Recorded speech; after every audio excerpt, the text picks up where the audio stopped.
प्यारे साथियों नमस्कार, स्वागत है आप सभी का आरजेएस ऑनलाइन क्लासेस में। प्यारे बच्चों, आज का जो क्लास है काफ़ी ही ज़बरदस्त होने वाला है, तो फटाफट से एक बार शेयर कर दीजिए सभी बच्चे। एक बार शेयर कर दीजिएगा सभी लोग अपने दोस्तों के पास, क्योंकि आज का जो क्लास है प्यारे बच्चों बहुत ही ज़बरदस्त होगा। ठीक है, आज का जो क्लास होगा प्यारे बच्चों साइंस का टॉप सब्जेक्टिव क्वेश्चन, जो कि आपके बोर्ड एग्जाम में बार बार पूछे जाते हैं, उन्हीं प्रश्नों का हल आज हम करने वाले हैं प्यारे बच्चों। तो आप सभी बच्चे वीडियो के अंत तक बने रहेंगे। ठीक है, जो भी अभी तक हमारे चैनल को सब्सक्राइब नहीं किए हैं फटाफट से एक बार सब्सक्राइब कर लीजिएगा। टेलीग्राम ग्रुप से नहीं जुड़े हुए हैं तो डिस्क्रिप्शन के नीचे लिंक है, जाइए और टेलीग्राम ग्रुप से जुड़ जाइए। प्ले स्टोर में टेलीग्राम मिल जाएगा प्यारे बच्चों, फटाफट से जाके डाउनलोड कर लीजिएगा आप सभी बच्चे।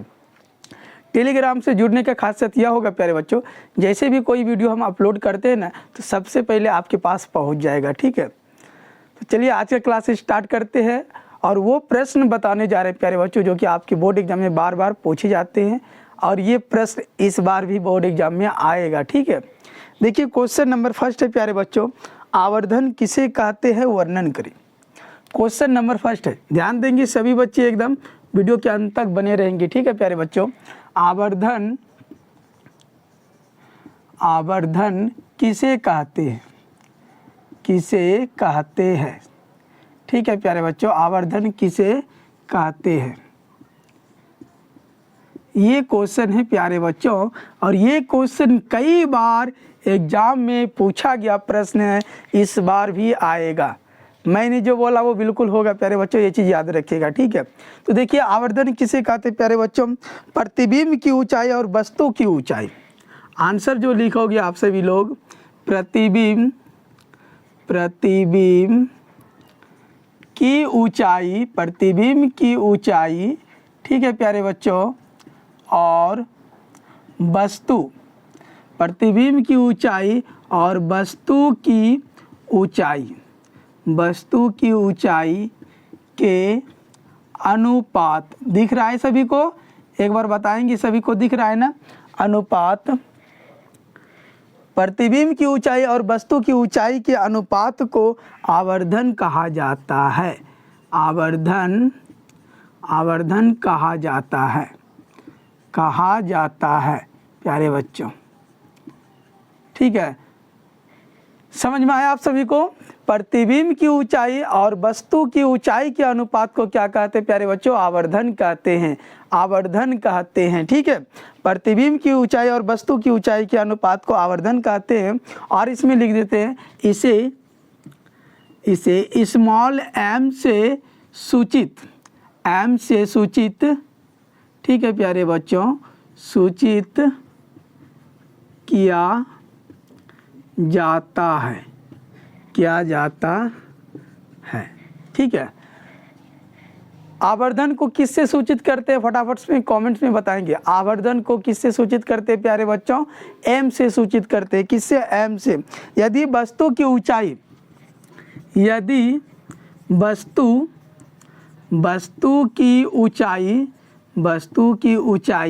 ठीक है प्यारे बच्चों, एच, और प्रतिबिंब की ऊंचाई प्यारे बच्चों एच डैश हो तो आवर्धन एम बराबर हो जाएगा प्यारे बच्चे एच डैश बटे का एच। ठीक है, ये फार्मूला हो जाएगा प्यारे बच्चों, याद रखिएगा। समझ गए आप सभी लोग। यदि वस्तु की ऊंचाई को हम क्या मान लेंगे, एच, और प्रतिबिंब की ऊंचाई को एच डैश क्या मान लेंगे, एच डैश, तब आवर्धन एम बराबर क्या हो जाएगा फार्मूला प्यारे बच्चों, एच डैश बटे का एच, मतलब प्रतिबिंब की ऊंचाई बटे वस्तु की ऊंचाई। समझ में आ गया आप सभी को। चलिए स्क्रीनशॉट ले लीजिएगा सभी लोग। चलिए ले लिए क्वेश्चन नंबर 2 देखिएगा सभी बच्चे। ठीक है, विद्युत आवेश क्या है, क्वेश्चन नंबर 2 है। लाइक शेयर कीजिए, कमेंट कीजिए आप सभी लोग एक बार। ठीक है, क्वेश्चन नंबर 2 को देखिएगा सभी लोग। क्वेश्चन नंबर 2 है विद्युत आवेश क्या है।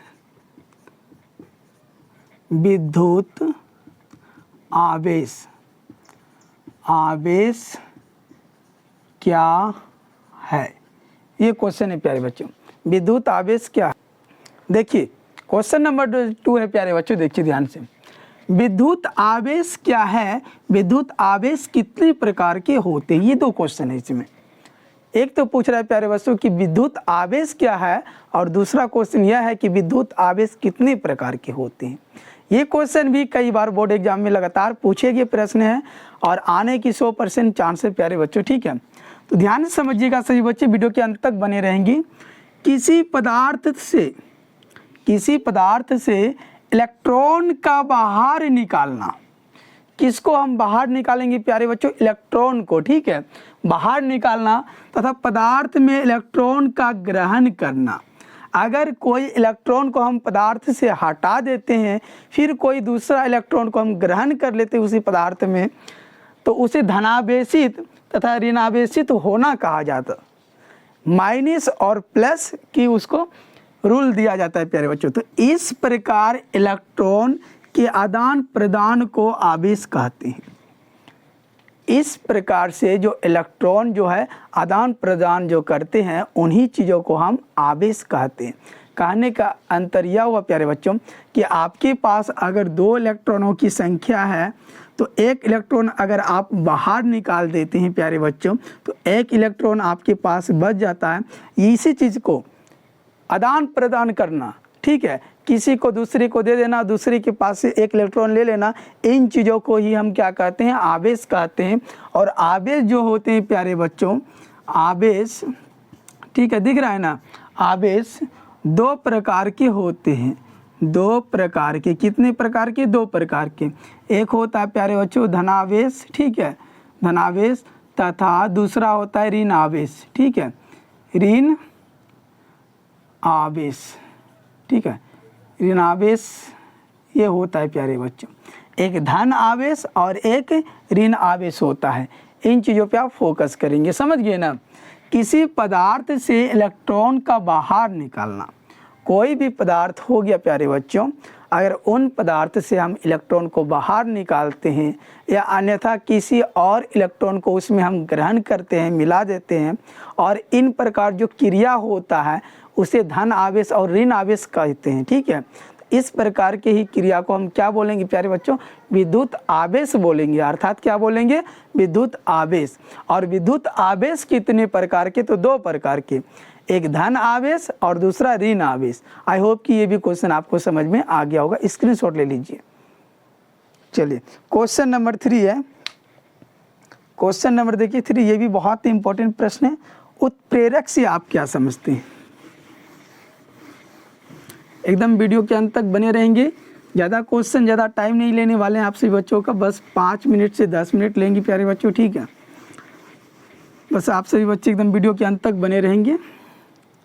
क्वेश्चन है उत्प्रेरक से आप क्या समझते हैं? क्वेश्चन नंबर 3, उत्प्रेरक प्यारे बच्चों ध्यान देंगे। उत्प्रेरक, उत्प्रेरक, उत्प्रेरक से आप क्या समझते हैं? क्या समझते हैं? समझते हैं, ये है क्वेश्चन प्यारे बच्चों। उत्प्रेरक से आप क्या समझते हैं, ये क्वेश्चन है। और इस क्वेश्चन का भी आंसर आपको समझा के रहेंगे, बस आप सभी बच्चे वीडियो के अंत तक बने रहना, ठीक है। देखिए प्यारे बच्चों, क्वेश्चन नंबर जो 3 है, ध्यान से देखिएगा। वैसा पदार्थ जिसकी उपस्थिति, वैसा पदार्थ जिसकी उपस्थिति रासायनिक अभिक्रिया में, किसमें? रासायनिक अभिक्रिया में वृद्धि हो जाता है। अगर कोई पदार्थ है और उनकी उपस्थिति में अगर हम रासायनिक समीकरण बना रहे हैं प्यारे बच्चों, तो पदार्थ में क्या हो जाएगा? वृद्धि हो जाएगा, ठीक है। जबकि उपस्थित पदार्थ कोई अभिक्रिया नहीं करता है। जो पहले वाला पदार्थ है वो कोई भी अभिक्रिया नहीं कर सकता है। जैसे पोटेशियम क्लोरेट, पोटेशियम क्लोरेट का जो सूत्र होता है प्यारे बच्चों, KClO3 को अगर हम गर्म करते हैं, किसको गर्म करेंगे? KCl3 पोटेशियम क्लोरेट, ठीक है, इनको अगर हम गर्म करेंगे तो वो ऑक्सीजन बनेगा प्यारे बच्चों, O2 बनेगा। क्या बनेगा? O2। परंतु जब वह उत्प्रेरक के रूप में अगर कार्य करेगा, किसके रूप में? उत्प्रेरक के रूप में अगर वो कार्य करेगा तो MnO2 मिला देंगे उसमें, तो वो बहुत ही तेज़ी से ऑक्सीजन बना देगा।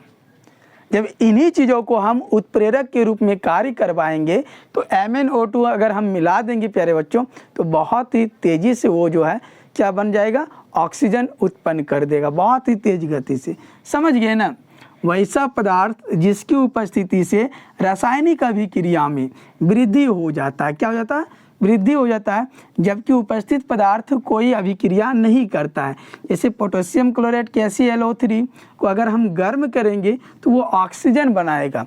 अगर हम इसी चीज़ को उत्प्रेरक के रूप में अगर समझते हैं तो MnO3 अगर हम मिला देंगे MnO2 प्यारे बच्चों मिलाने पर, तब वो बहुत ही तेज़ी से ऑक्सीजन गैस बना देता है। क्वेश्चन नंबर जो है वो है प्रतिस्थापन अभिक्रिया किसे कहते हैं? प्रतिस्थापन अभिक्रिया क्वेश्चन नंबर 4 है प्यारे बच्चों, ठीक है।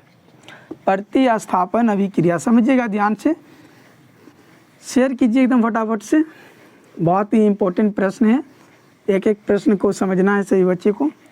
प्रतिदिन शाम को 6 बजे क्लास होता है प्यारे बच्चों, तो आप सभी लोग प्रतिदिन शाम को जुड़िए, ठीक है, और अच्छे से क्लास को देखिए। प्रतिस्थापन अभिक्रिया क्या है? Question number 4। प्रतिस्थापन अभिक्रिया क्या है? ये प्रश्न है। प्रतिस्थापन अभिक्रिया क्या है, यही प्रश्न है प्यारे बच्चों। देखिए प्यारे बच्चों, क्वेश्चन नंबर जो है 4 नंबर क्वेश्चन है, ये भी काफ़ी इम्पोर्टेंट क्वेश्चन है। ये बहुत बार एग्जाम में पूछे गए हैं, ठीक है, इस बार भी आएगा, ठीक है, 99% है कि इस बार ये आएगा एग्जाम में, ठीक है। देखिए क्वेश्चन जो है कि प्रतिस्थापन, प्यारे बच्चों क्या है क्वेश्चन? प्रतिस्थापन अभिक्रिया क्या है? प्रतिस्थापन अभिक्रिया क्या है? ध्यान से देखिएगा और समझिएगा, वीडियो के अंत तक बने रहिएगा, बहुत ही मज़ेदार होने वाला है वीडियो, ठीक है। वैसी अभिक्रिया जिसमें कोई तत्व, वैसी अभिक्रिया जिसमें कोई तत्व किसी यौगिक से, किनसे प्यारे बच्चों? किसी यौगिक से दूसरे तत्व को हटाकर खुद उसका स्थान ग्रहण कर लेता है। कहने का अर्थ समझ गए आप सभी बच्चे, कि अपने स्थान को छोड़ देता है और किसी दूसरे स्थान को जाकर के वो ग्रहण कर लेता है। तब इन्हीं चीज़ों को हम क्या बोलते हैं प्यारे बच्चों? प्रतिस्थापन अभिक्रिया। एक स्थान से दूसरे स्थान परिवर्तित होना, समझ रहे हो ना? और एक नया यौगिक बनाता है, फिर क्या बना देता है? एक नया यौगिक बनाता है, तो उसे प्रतिस्थापन अभिक्रिया कहा जाता है। समझ गए सभी लोग? वैसी अभिक्रिया जिसमें कोई भी तत्व हो गया, hydrogen, helium, lithium, beryllium, boron, carbon, nitrogen, oxygen, कोई भी अगर तत्व हो गया प्यारे बच्चों, और किसी यौगिक से, किनसे? यौगिक से, किसी यौगिक से दूसरे तत्व को हटाकर खुद उसका स्थान ग्रहण कर लेता है। अगर कोई यौगिक में कोई तत्व मिला हुआ है तो उन तत्वों को हटा दिया और ये जाकर के उससे जाकर के मिल गया, तभी इन चीज़ों को हम क्या कहेंगे प्यारे बच्चों? जब ये उनसे मिल गया तो एक नया तत्व ये बना दिया, नया यौगिक का निर्माण कर दिया, नए चीज़ों का निर्माण कर दिया, तो उन्हीं चीज़ों को हम क्या बोलेंगे? प्रतिस्थापन अभिक्रिया बोलेंगे, ठीक है।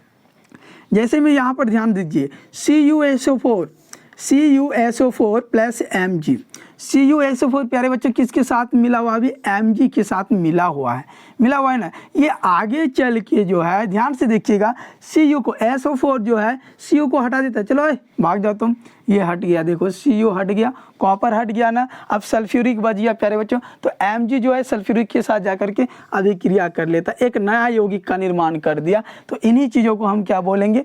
प्रतिस्थापन अभिक्रिया बोलेंगे। समझ गए ना? इन्हीं चीज़ों को हम क्या बोलेंगे? प्रतिस्थापन अभिक्रिया बोलेंगे। अब देखिए क्वेश्चन नंबर 5, ये भी इम्पोर्टेंट क्वेश्चन है और हर साल बोर्ड एग्जाम में पूछे जाते हैं। बस वीडियो के अंत तक बने रहेंगे आप सभी बच्चे, ठीक है। शेयर कीजिएगा ज़्यादा से ज़्यादा। 1 मिनट हम क्वेश्चन ज़रा ढूंढ लेते हैं। बस आप सभी बच्चे एकदम वीडियो के अंत तक बने रहिए और आनंद लीजिए। बहुत ही इम्पोर्टेंट सब क्वेश्चन हैं। बहुत ही इम्पोर्टेंट सब क्वेश्चन है प्यारे बच्चों। ये किसका क्वेश्चन है पता है आप सभी को ना? केमिस्ट्री का। चलिए रुक जाइए 1 मिनट। देखिए क्वेश्चन नंबर जो ये 5 है, ये बहुत इम्पोर्टेंट प्रश्न है। समझ लीजिए आप सभी बच्चे कि गोलीय दर्पण क्या है। क्वेश्चन क्या है कि गोलीय दर्पण क्या है। एक गोलीय दर्पण की वक्रता त्रिज्या 20 सेंटीमीटर है, तो इसकी फोकस दूरी क्या है। प्यारे बच्चों इसमें भी 2 क्वेश्चन है। पहला क्वेश्चन है कि गोलीय दर्पण क्या है। गोलीय दर्पण क्या है, समझ लीजिए ध्यान से। गोलीय दर्पण का परावर्तक पृष्ठ अंदर की ओर या बाहर की ओर वक्रित होता है। जैसे कि प्यारे बच्चों यहाँ पर देखिए, यह एक हम बनाते हैं, ध्यान से समझिएगा, ठीक है। एक गोलीय दर्पण को हम बनाने का प्रयास करते हैं। यह एक गोलीय दर्पण हो गया प्यारे बच्चों, ठीक है। थोड़ा सा इसको हम सही कर लेते हैं। बहुत ही ये इस प्रकार से होगा, ठीक है।